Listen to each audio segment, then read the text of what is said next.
part for this concept of the presentation, I couldn't help but think about this Zen Buddhist proverb. It's also a Donovan song, if anybody knows, kind of circa, I don't know, Bob Dylan, 60s kind of stuff. So it goes like this. First there is a mountain, then there is no mountain, then there is. There are many interpretations for this proverb, but it mostly speaks to me about an artist's education. When you're learning a skill, there is a physical mountain to climb.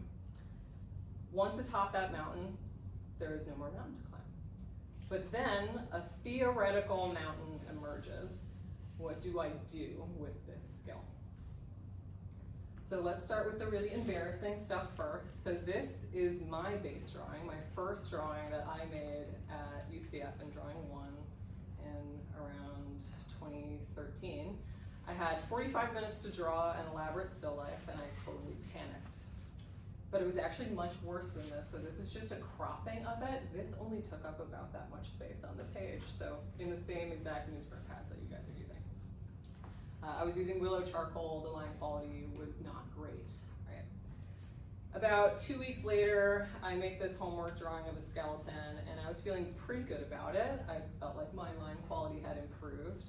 But during our round critiques that we do, my professor skipped over my drawing very intentionally, and I was pissed, right? So I asked him why after class. He said, you're focusing too much on the verbal information, on eyes, nose, mouth, all the iconographic information. You need to stop drawing the face dead on. You need to think of a more complex angle. You need to challenge yourself. And so I stayed that night after class and I made this drawing. Because I didn't have the comfort of all those iconographic parts of the skull, like the eyes, the nose, and the mouth, I had to deal with this nest of unnameable shapes. I had to rise to the challenge. It took me a long time, better part of 4 hours that night, but this was my breakthrough drawing. So much so that when I went back to drawing the face of the skulls, I couldn't unsee all of the new information about planal structure of the total form. I noticed more information in those areas, the areas that most people leave blank. So I felt like I was dialing my eyes up to 10, like to max. So this was my before and after transformation for just one class, a single semester, which is 16 weeks. I still look back at this more than 10 years later, and it's still a really great drawing to me. I love the amount of information. I love the subtle foreshortening, especially that you can see in the clavicles. It's very dimensional. And then I moved to drawing 2, our introductory to figure drawing at UCF. And like everybody else, I totally forgot everything that I learned in drawing 1, right? It all evaporates over summer. I went back to this really thick line quality with willow charcoal, but a few weeks later I created the self-portrait on the right. My line quality was improving, but I was having a bit of a struggle having the face match the head shape.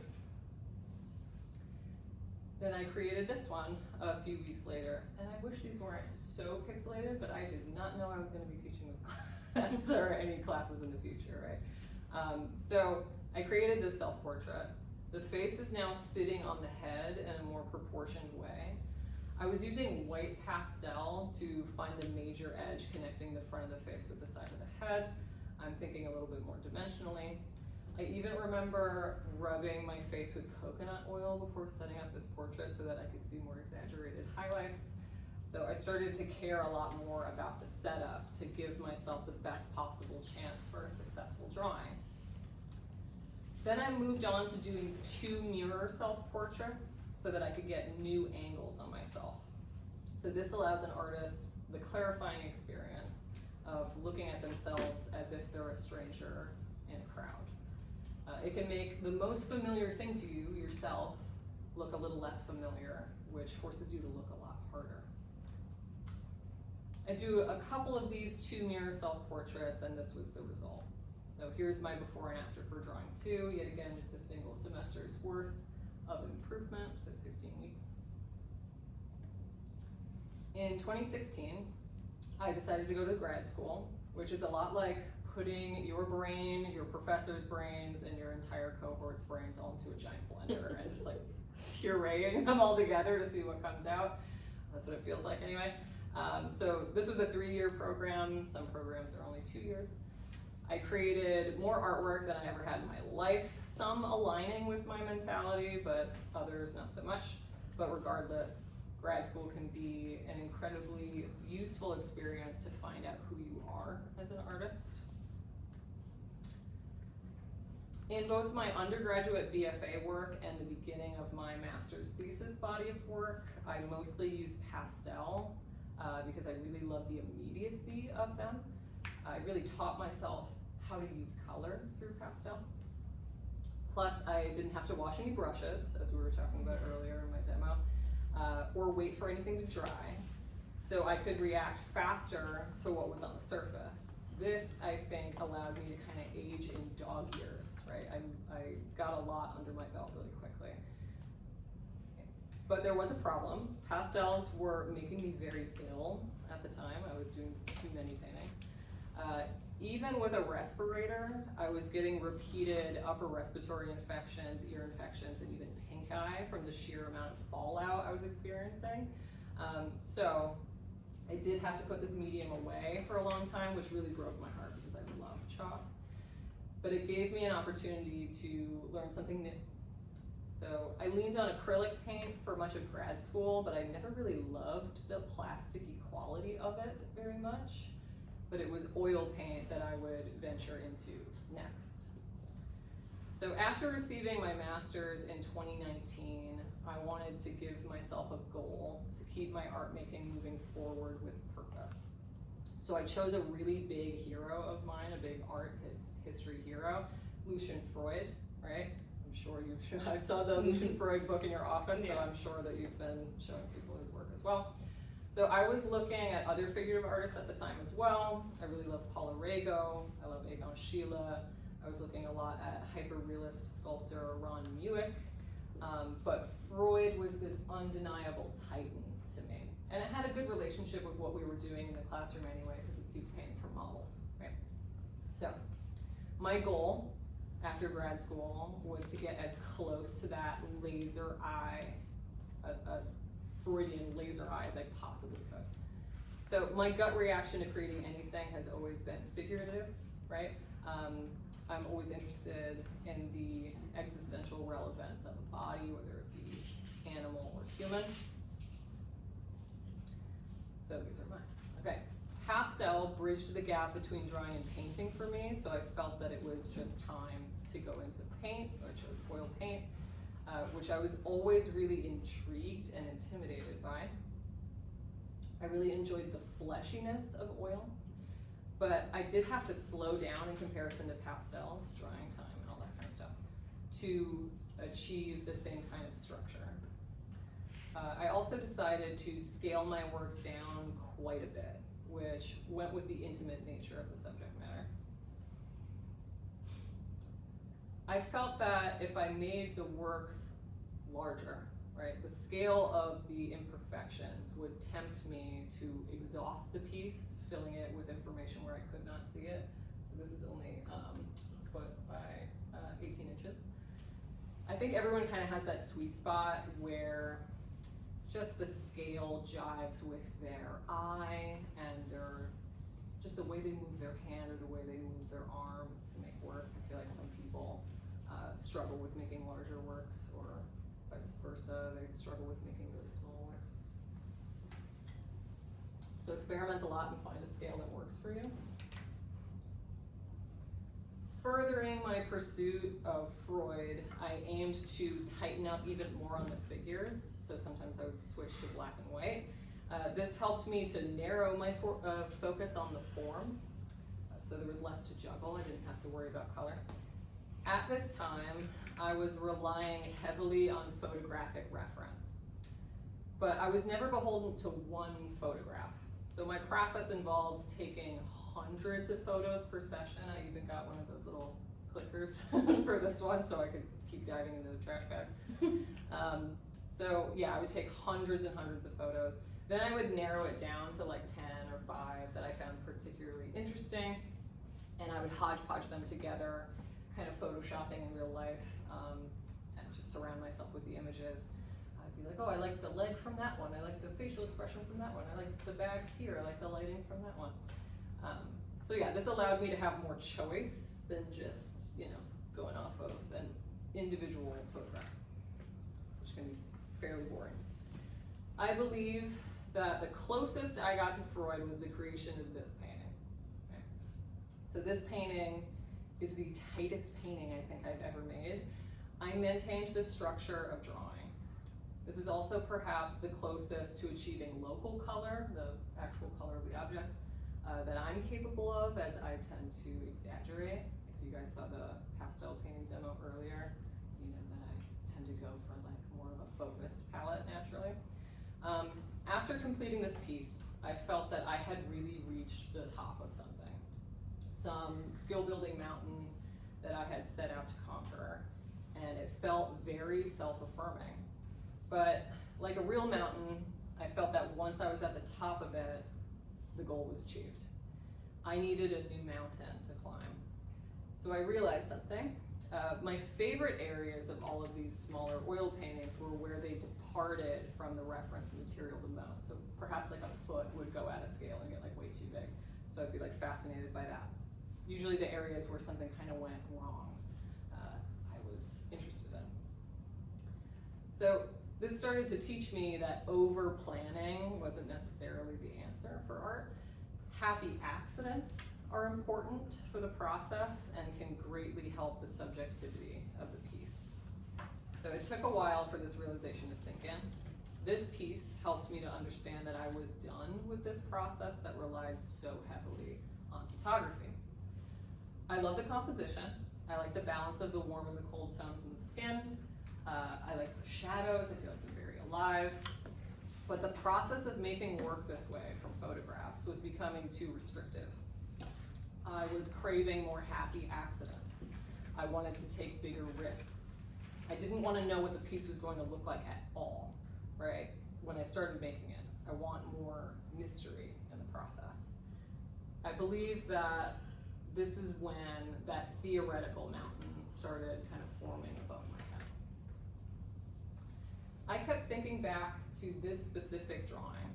This was the last drawing that I made in grad school for my thesis body of work. I felt it was the most successful piece that I had made at that time, and I still prize it as one of my best. I think it's my only piece that's framed in my studio at home.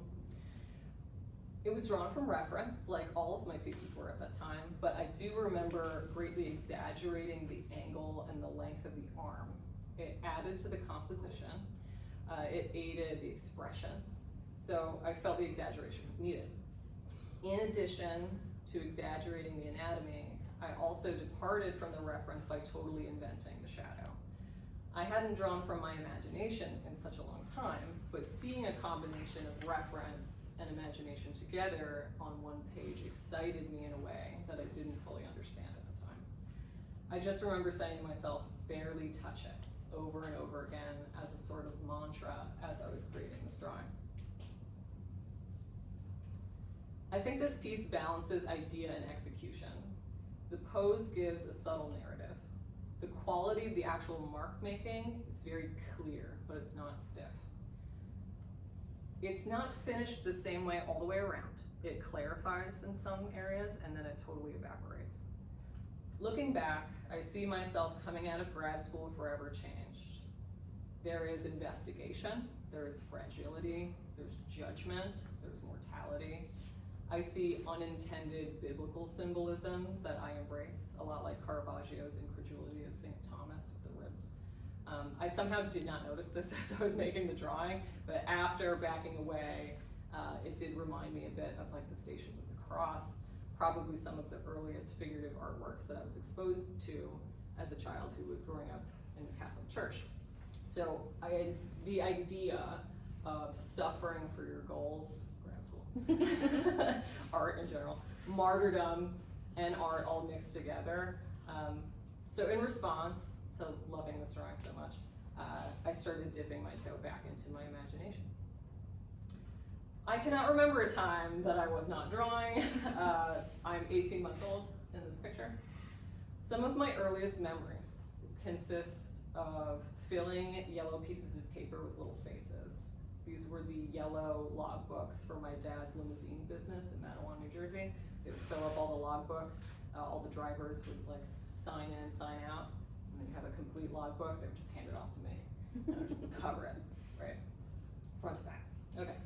So my mother would also line the walls of our house with paper to prevent me from destroying the walls. My mother would also iron the crumpled packing paper that you get in like new shoes or new purses, and she would tape them all together. Yeah, she would give them to me in these large scrolls, which I would usually fill with a procession of animals, with the weaker animals getting picked off by predators in the back. I was 7 years old when I drew this. I was watching a lot of Animal Planet and probably Discovery Channel. Okay. Nat Geo.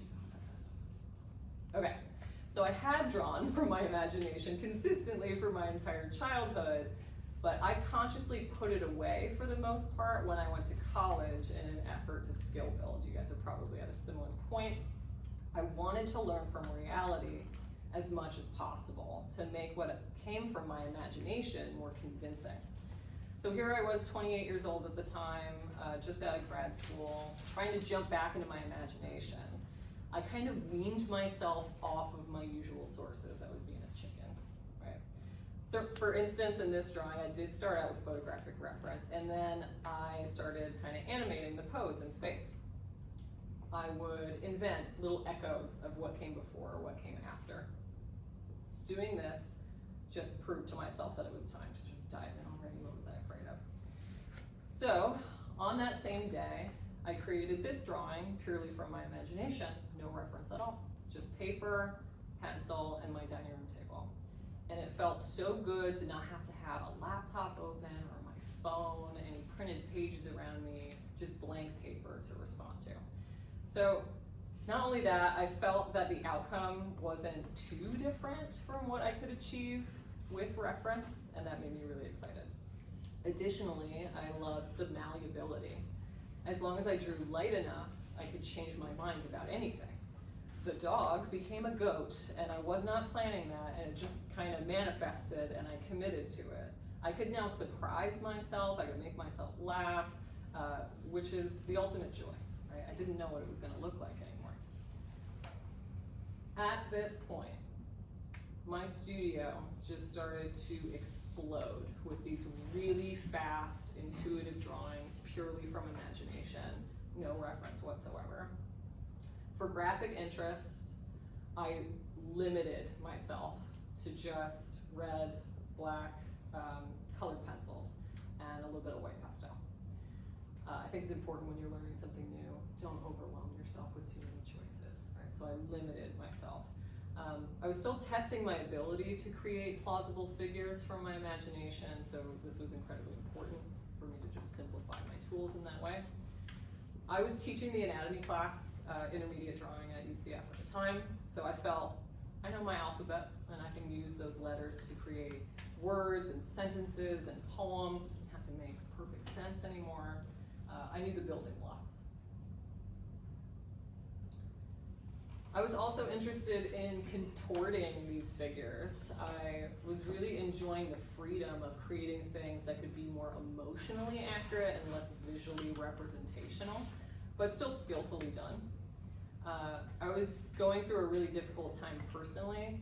I left a 7-year relationship. I moved multiple times within a really short amount of time, and I lost half of my life savings in doing so. So I really needed my work, my studio, to be my life raft. I was making lots of work. The misproportion gave me the exaggeration that I needed. The mood felt more potent. I felt more in touch with artists like Picasso or Goya at the time, and I watched as many documentaries on them as I possibly could. Another benefit to these being drawings as opposed to paintings was speed. I could really quickly respond to my current state, my current emotions. I started doing something that I had never done before. I would wake up, go straight to my easel, feeling I was somewhere between dreaming and awake. And I would just explode onto the page with these large, energetic, totally abstract marks, non-representational. Then, as I became more alert, as I started to wake up, I would pull representational forms out of abstraction. So that same thing that you do if you're looking at, like, I don't know, marble countertop or like a wood grain surface, and you start to see little faces. That's essentially what I was doing to myself. I was scribbling and then pulling things out of my subconscious. This is the way I learned how to engage with my subconscious. I never had such a spontaneous or intuitive process before. The fact that I could complete something within a single day proliferated my work. I could feel that there were almost like these railroad tracks coming down in front of me, and I was, on a mission. And then life got a lot better, which it usually does if you're patient or extremely lucky. The only constant is change, right? So if you're feeling one way, if you're having a bad time, be patient. Good stuff is around the corner. And if you're having a good time, absorb it, because bad times are around the corner. Okay, happiness, it's true. Happiness was a mountain to climb for me. So not only in my life, but in my artwork. It has always been more difficult for me to create something out of happiness. It can end up feeling cheesy, like smiles feel a little bit too stiff. It's always easier to go dark with the subject matter for me, whether it be fear or anger or just negativity. Often our happiest moments are also the most intimate or private, so it can feel a little weird sharing artwork made about happy moments. The depiction of something you hold near and dear to you can be difficult to achieve, because no matter how close you get to it, it doesn't live up to that perfect memory. And memories have movement. They are unclear, and they can kind of dissolve. So this is one of the first drawings that I ever made that I felt actually captured a happy memory. There is something about the transparency and the multiplicity in the figure that captures that fleeting feeling for me, as opposed to something more static. So what's the happiest thing I can think of? Home, my bed, not getting out of bed, my family that consists of my husband Sean, our 3 dogs, all piled together. My hope is that I'm touching some essential part of the viewer that values time spent with the most important beings in their lives.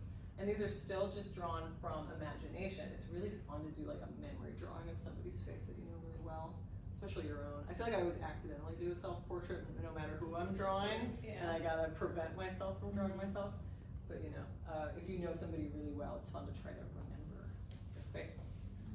It's like a puzzle. I started creating these love piles that really helped celebrate the act of drawing for me. Unlike most art forms, drawing shows the beginning, middle, and end of the process simultaneously. So you have to sit through time to experience that. In a film, you have to walk around a sculpture, experience multiple viewpoints. It's not in a single sitting. But in drawing and in some very transparent paintings, you get to see the effect in one instant. So I wanted to use what was special about the medium to show the beginning, middle, and end of an interaction between 2 people.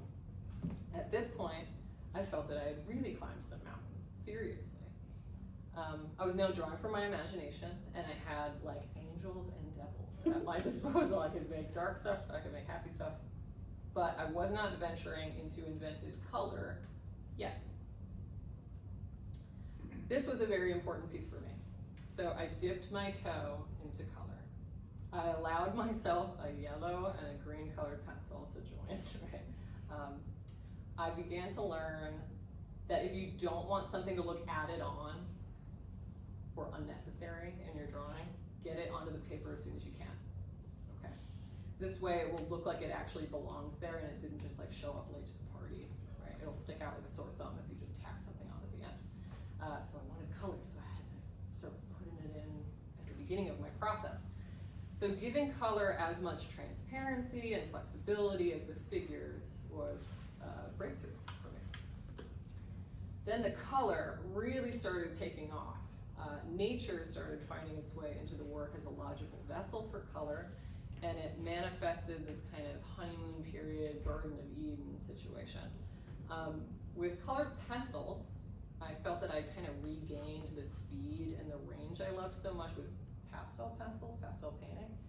But the waxiness of those pencils kept me from creating any dangerous fallout, so I was safe.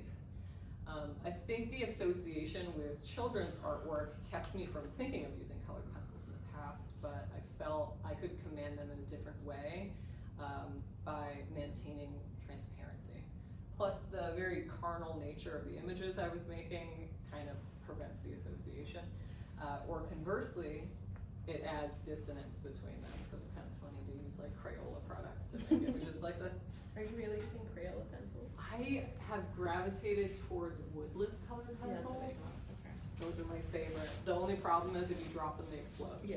Right, because they have no wood, it's all usable pigment. Color became not only a formal tool to direct the eye around the composition, but a way to formulate meaning, an explosion of life versus the bleakness of our circumstances. This was yet another important piece for me. I remember waking up in a blind rage for seemingly no reason, heading straight to my easel and attacking the initial gesture of this piece. I felt this primal fury, but still controlled my hand pressure to keep this as light and changeable as possible, for as long as possible. I really hastily slopped together this tray of gouache, which is opaque watercolor if you guys ever use the medium, and poured in some dirty paint water, kind of sloshed it around to form this muck.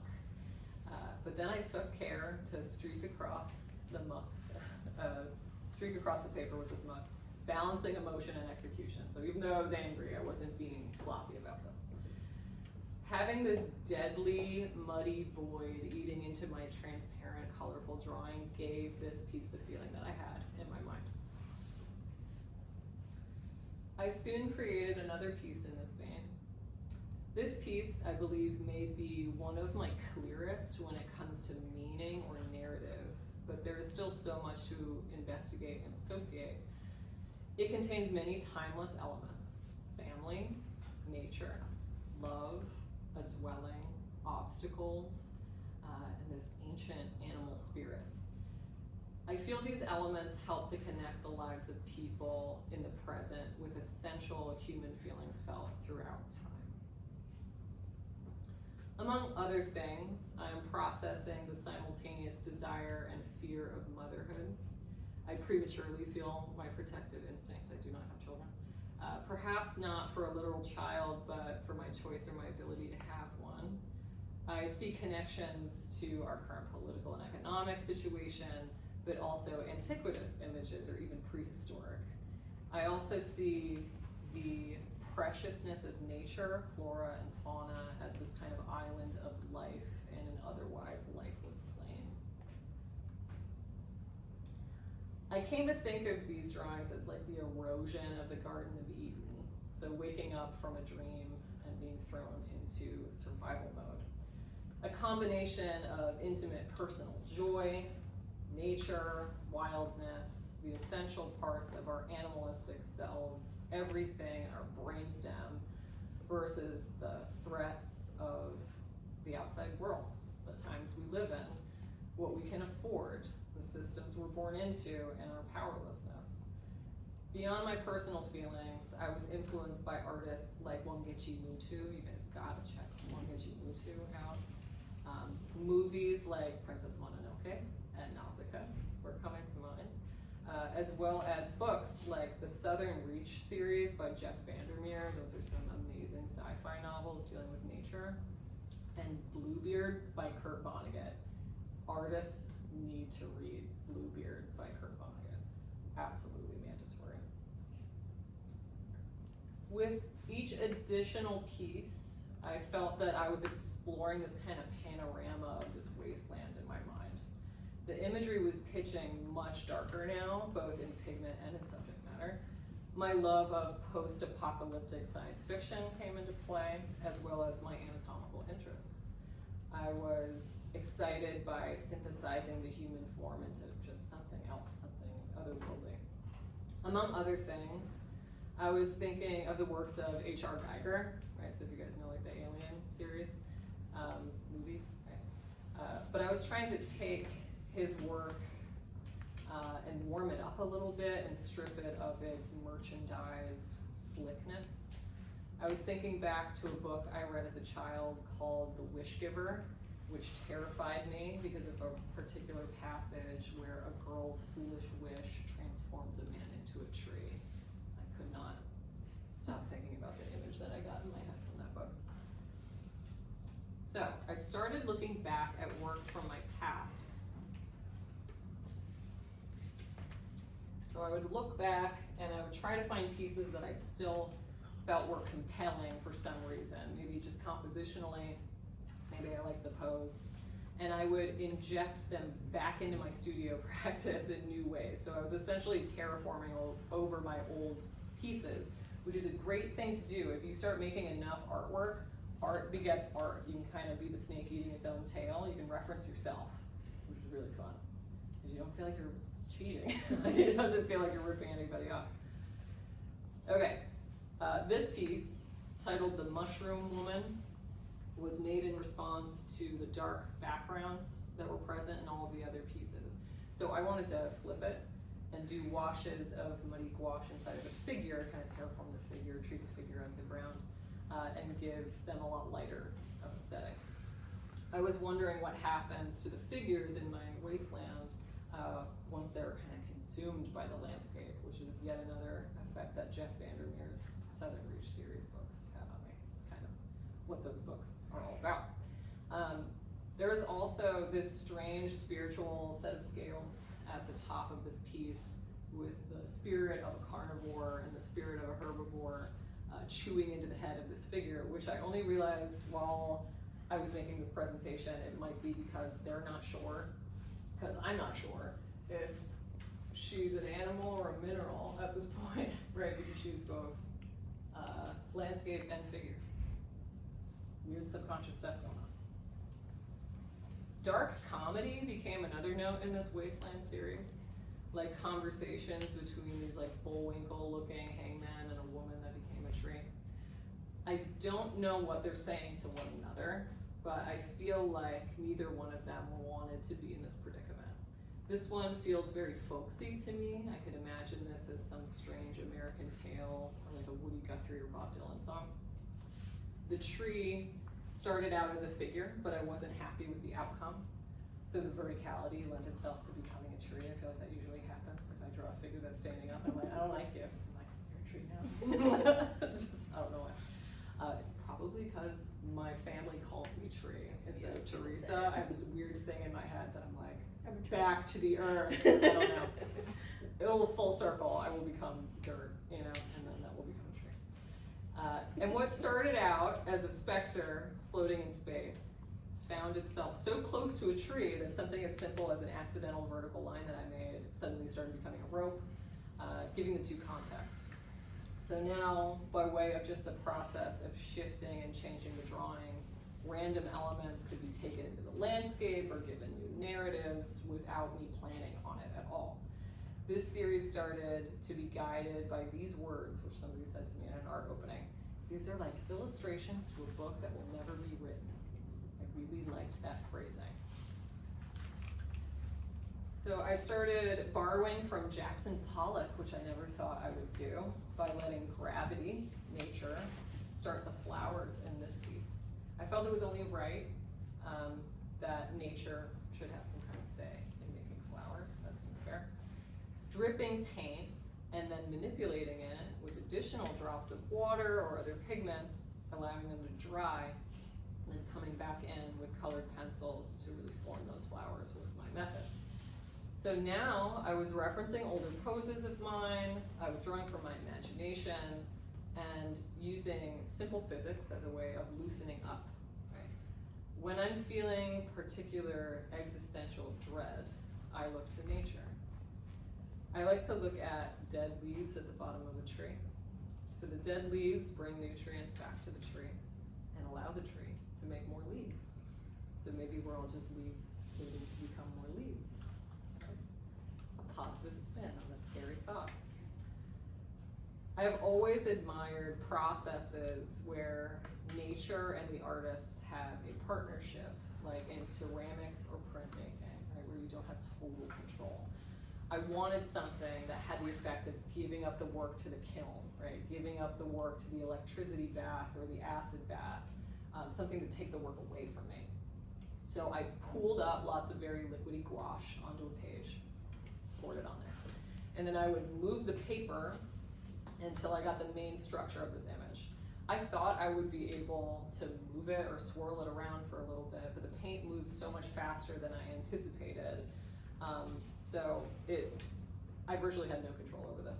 And it actually ended up spilling all over my studio.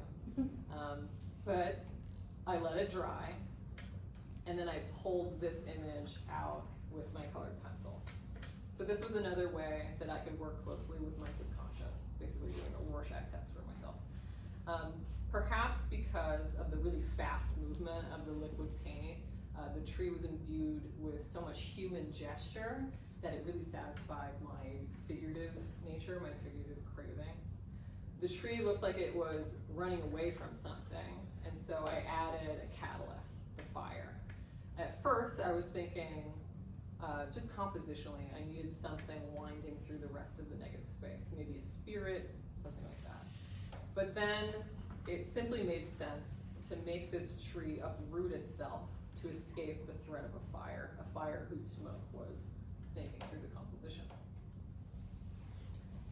If I had to represent my artistic thought process with something tangible, I feel that it would be some strange mixture of a pendulum, a set of scales, and a fork in the road.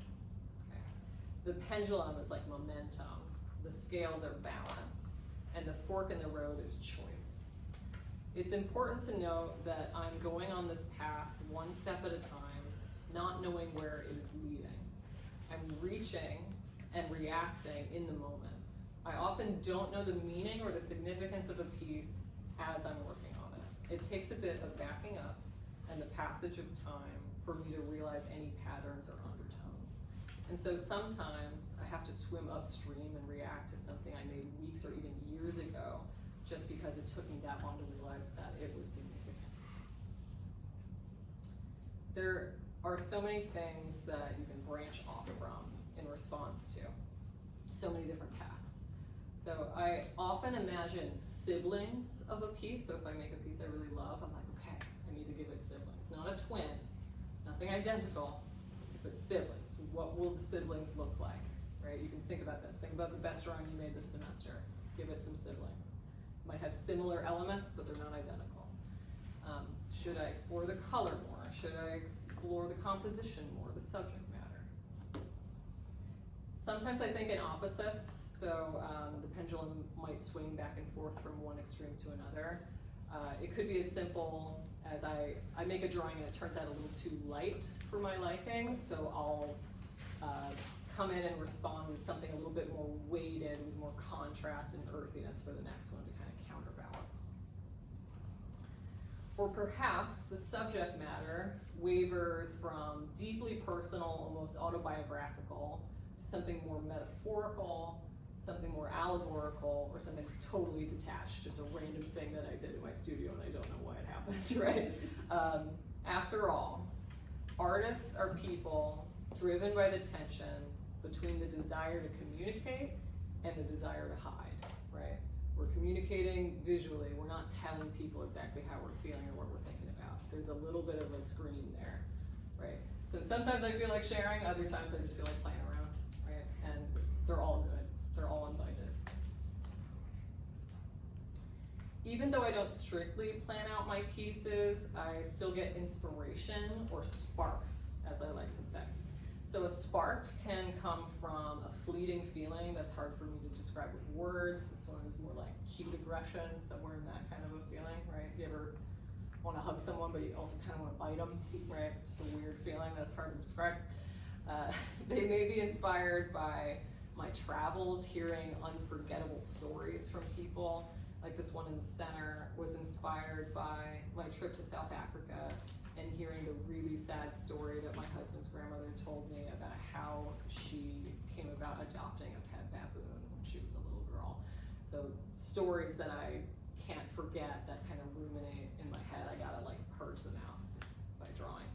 Or it could just be that a spark comes from trying to capture somebody's personality that's close to me, reaching for some kind of non-verbal essence of somebody, trying to do a portrait, but also almost in like an animated way. Regardless of what I'm inspired by, I prize the execution of the work. So I don't want the theory to outstrip the performance, right? I don't want the idea to be a good idea, but the work doesn't look good, right?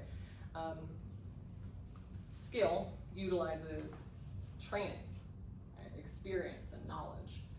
This is such a dance between tightening up and loosening up for me. So I'm like a recovering control freak, right? I gotta balance those things. I want to show my hard-earned ability to get intricate and specific, but I also want to show playfulness, bravery, passion, right? It's important to know when to do something with more expression versus dexterity, but it's different for each piece. If I were to compare this to any other art form, singing, for example, which is my sister's expertise, this is my sister Michelle, I want to have range, high to low. I want a multiple octave range, right? I want to have perfect pitch. But I also need to know when the emotion should affect those notes. It can get imperfect and therefore more human. I'm uninterested in auto-tune, right? And we all come from different training, so that, ooh, so wrong it's right feeling is very relative. If you were a trained opera singer, you're going to have to break some of your own rules if you wanted to learn something like Tibetan throat singing or vice versa. And imagine the power of being both, right? Being able to do both of those things. That's not only range within each field, but that's range between two fields. I have changed so much in such a short amount of time, and I'm so grateful to each piece that I create. Each one is a stepping stone or a breadcrumb on my trail. I learn from each and every one of them. I'm excited about where they will lead, but I do not intend to plan a specific destination. I do, however, plan to be very ambitious. I get a spark from seeing all of these images put together in this presentation, like pages ripped out of a book and rearranged in any order. It is my goal to get this work out there and to have the birds leave the nest, finally. I've been working on this body of work for like 3 years. I know that if I keep my head down and I crank the work out, the work will let me know how it wants to grow. I just need to be prolific and perceptive.